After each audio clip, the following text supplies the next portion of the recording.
آخر انصاف ہے کیا؟ کیا یہ صرف قانون ماننے کا نام ہے یا اس سے بھی بڑھ کر کچھ ہے؟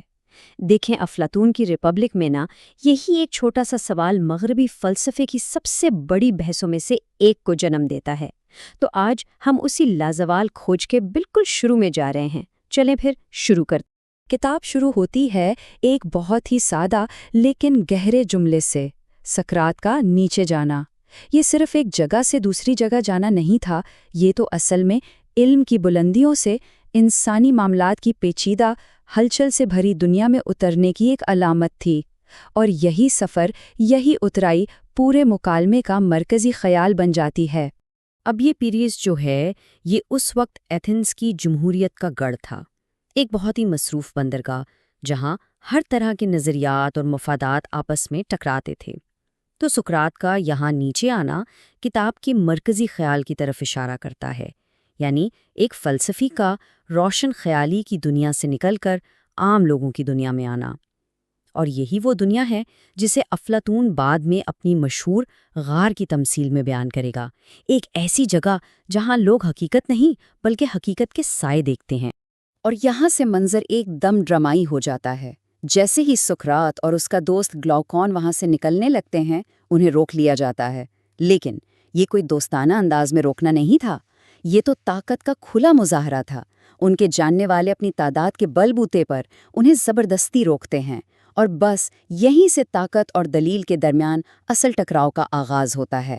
دیکھیں، یہ پہلا مکالمہ ہی ریپبلک کے سب سے بڑے ٹکراؤ کو سامنے لے آتا ہے۔ ایک طرف ہے جسمانی طاقت، تعداد کی بڑھتری جو کہتی ہے بھئی ہم زیادہ ہیں اس لیے ہماری بات مانو، اور دوسری طرف ہے دلیل اور منطق کی طاقت جو کہتی ہے نہیں، ہم تمہیں اپنی بات پر قائل کر سکتے ہیں۔ یہ کوئی عام بحث نہیں، یہ تو طاقت اور علم کے بیچ وہ ازلی جنگ ہے جو انسانی تہذیب کی بنیادوں میں چھپی ہے۔ اور یہ جواب، اس کی گونج آج بھی سنائی دیتی ہے۔ یہی وہ بنیادی سوال ہے جو بتاتا ہے کہ طاقت کے سامنے فلسفے اور دلیل کی حد کہاں ختم ہو جاتی ہے۔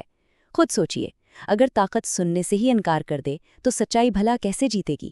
یہ سوال نہ صرف سقراط کی اپنی المناک قسمت کی طرف اشارہ کرتا ہے جسے ایتھنز نے سننے سے انکار کیا اور موت کی سزا دی، بلکہ یہ آج بھی ہر اس معاشرے کے لیے ایک بہت بڑا چیلنج ہے جہاں طاقت دلیل پر حاوی ہو جاتی۔ تو خیر، زبردستی روکے جانے کے بعد یہ سب لوگ سفالس کے گھر جاتے ہیں، جو کہ ایک امیر، عزت دار اور کافی بوڑھا آدمی ہے۔ اور یہاں ایک دلچسپ بات یہ ہے کہ انصاف کی یہ کھوج کسی عوامی جگہ پر نہیں بلکہ ایک گھر کے اندر شروع ہوتی ہے، جیسے یہ کوئی ذاتی، کوئی اندرونی سفر ہو۔ اب سفالس کو انصاف میں اتنی دلچسپی کیوں ہے؟ اس کی وجہ کوئی گہری اخلاقی سوچ نہیں بلکہ سیدھا سیدھا موت کا خوف ہے، خدائی سزا کا ڈر۔ اس نے اپنی پوری زندگی خواہشات پوری کرنے میں گزاری ہے، اور اب جب آخرت قریب نظر آ رہی ہے تو وہ بس اپنے حساب کتاب برابر کرنا چاہتا ہے۔ اس کا انصاف آپ سمجھ لیں ایک قسم کی روحانی انشورنس پالیسی ہے۔ تو سفالس انصاف کی ایک بہت ہی سادہ، بالکل کاروباری قسم کی تعریف دیتا ہے۔ سچ بولو اور جو قرض لیا ہے وہ واپس کر دو، ہے نا؟ بالکل سیدھی سی بات۔ یہ ایک بہت ہی عملی سوچ ہے، اور ان لوگوں کو اچھی لگتی ہے جو زندگی کو کچھ سادہ اصولوں تر گزارنا چاہتے ہیں۔ لیکن سوال یہ ہے کہ کیا انصاف واقعی اتنا آسان ہے؟ اور یہیں پر سقراط اپنی مشہور جوابی مثال دیتا ہے جو اس کے سوچنے کے انداز کی طاقت دکھاتی ہے۔ وہ پوچھتا ہے، اچھا، اگر انصاف صرف قرض واپس کرنا ہے تو کیا ایک ایسے دوست کو اس کی تلوار واپس کرنا انصاف ہوگا جو پاگل ہو گیا ہو؟ ظاہر ہے بالکل نہیں۔ یہ ایک چھوٹا سا سوال سفالس کی پوری تعریف کو ایک لمحے میں کمزور کر دیتا ہے، اور یہ بات صاف ہو جاتی ہے کہ انصاف کوئی ایسا اصول نہیں جو ہر حال میں لاگو ہو، یہ تو نیت اور نتیجے پر منحصر کرتا ہے۔ اب جیسے ہی اس کی تعریف پر سوال اٹھایا جاتا ہے، سفالس بڑی خوشی سے مذہبی رسومات کا بہانہ بنا کر بحث سے نکل جاتا ہے، اور اپنی جگہ بحث کی ذمہ داری اپنے بیٹے پولیمارکس کو سونپ دیتا ہے۔ یہ بھی ایک علامتی لمحہ ہے نا؟ پرانی روایتی نسل جو گہرے فلسفیانہ سوالوں سے کتراتی ہے، اور نئی نسل کو آگے کر دیتی ہے کہ وہ ان چیلنجز کا سامنا کرے۔ تو پولیمارکس، جسے یہ بحث اپنے والد سے وراثت میں ملی ہے، وہ انصاف کا ایک زیادہ روایتی، آپ کہہ لیں کہ جنگجو والا نظریہ پیش کرتا ہے۔ یہ وہ سوچ تھی جو اس زمانے میں بہت عام تھی، جو وفاداری اور دشمنی پر قائم تھی۔ اس کی تعریف کیا ہے؟ اپنے دوستوں کی مدد کرو اور اپنے دشمنوں کو نقصان پہنچاؤ۔ اب یہ بات سننے میں تو فوراً سمجھ آتی ہے، یہ انسان کی قبائلی فطرت، گروہی سوچ کی عکاسی کرتی ہے۔ یہ ہم بمقابلہ وہ والی ذہنیت ہے۔ لیکن کیا یہ واقعی انصاف ہے، یا یہ صرف تعصب کا ایک خوبصورت نام ہے؟ لیکن سقراط یہاں ایک ایسی دلیل دیتا ہے جو اس زمانے کے حساب سے بالکل انقلابی تھی۔ وہ کہتا ہے، ذرا سوچیں، انصاف ایک بنیادی انسانی خوبی ہے، اور ایک خوبی کبھی کسی دوسری چیز کو بدتر نہیں بنا سکتی۔ تو جب آپ کسی انسان کو نقصان پہنچاتے ہیں تو آپ اسے اس کی انسانی خوبی یعنی انصاف میں کمزور کر رہے ہوتے ہیں۔ اس کا مطلب یہ ہوا کہ ایک سچا منصف شخص کبھی کسی کو نقصان پہنچا ہی نہیں سکتا، چاہے وہ دوست ہو یا دشمن۔ یہ ایک ایسا زبردست خیال ہے جو اخلاقیات کو بدلے اور انتقام سے بہت اوپر لے جاتا ہے۔ اور اب جب یہ بحث بڑے مہذب طریقے سے چل رہی تھی، ایک دم سے سفس سیرسیمکس کی ڈرامائی انٹری ہوتی ہے۔ افلاطون اسے ایک جنگلی جانور کی طرح بیان کرتا ہے جو گفتگو میں کود پڑتا ہے۔ وہ اس شائستہ فلسفیانہ بحث سے بالکل تنگ آ چکا ہے، غصے میں ہے، اس کا صبر جواب دے چکا ہے، اسے جواب چاہیے۔ تھراسیماکس جو ہے وہ سقراط کا بالکل الٹ ہے۔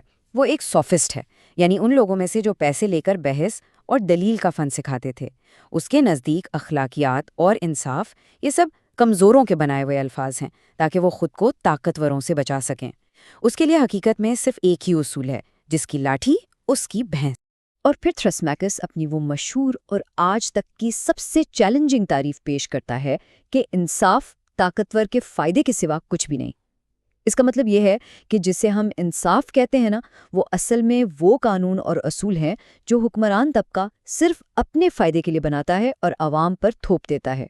اس کے مطابق انصاف کا کوئی حقیقی وجود نہیں، یہ صرف طاقت کا ایک ہتھیار ہے۔ اس زبردست دعوے کے جواب میں سقراط ایک بہت ہی خوبصورت اور طاقتور دلیل دیتا ہے، کاریگر کی مثال۔ وہ کہتا ہے کہ کوئی بھی سچا ہنر یا فن ہمیشہ اس چیز کی بھلائی کے لیے ہوتا ہے جس پر وہ استعمال ہو رہا ہے، نہ کہ ہنرمند کے لیے۔ جیسے ایک اچھا ڈاکٹر مریض کو ٹھیک کرتا ہے، صرف خود کو امیر نہیں بناتا۔ ایک اچھا چرواہا اپنے ریوڑ کی دیکھ بھال کرتا ہے۔ تو اسی منطق سے حکمرانی کا اصل فن بھی رعایا کو فائدہ پہنچانا ہونا چاہیے، نہ کہ حکمران کو۔ اب ہم اس ذہنی مقابلے کے عروج پر پہنچتے ہیں۔ سقراط کے مسلسل بے رحم سوالات تھراسیماکس کو بالکل بیک فٹ پر لے آتے ہیں۔ وہ شخص جو بحث پر حاوی ہونے آیا تھا، اب خود سقراط کی منطق کے جال میں بری طرح پھنس چکا ہے۔ یہ ریپبلک کے سب سے ڈرامائی لمحات میں سے ایک ہے۔ افلاطون لکھتا ہے کہ تھراسیماکس کا چہرہ غصے اور شرم سے لال ہو جاتا ہے، اس سے پسینہ آنے لگتا ہے۔ یہ صرف ایک ذہنی شکست نہیں تھی، یہ سب کے سامنے اس کی تذلیل تھی۔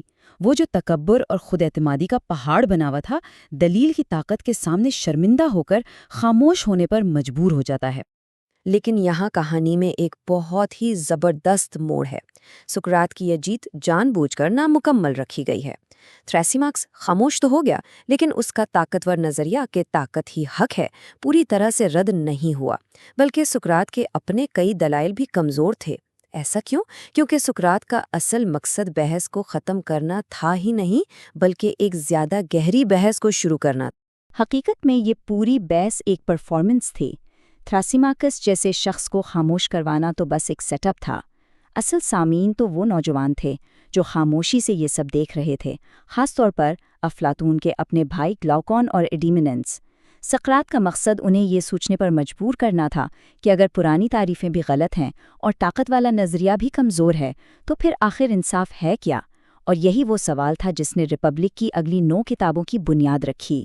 تو کتاب 1 ہمیں اس ایک مرکزی اور بہت ہی اہم سوال کے ساتھ چھوڑ جاتی ہے کہ ایک منصفانہ دنیا کیسے بنائی جائے جب طاقت دلیل سننے سے ہی انکاری ہو۔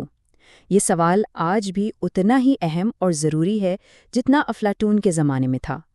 علم اور طاقت کے درمیان یہ کشمکش انسانی تہذیب کی کہانی کا حصہ ہے، اور اس کا جواب تلاش کرنا آج بھی ہم سب کے لیے ایک بہت بڑا چیلنج ہے۔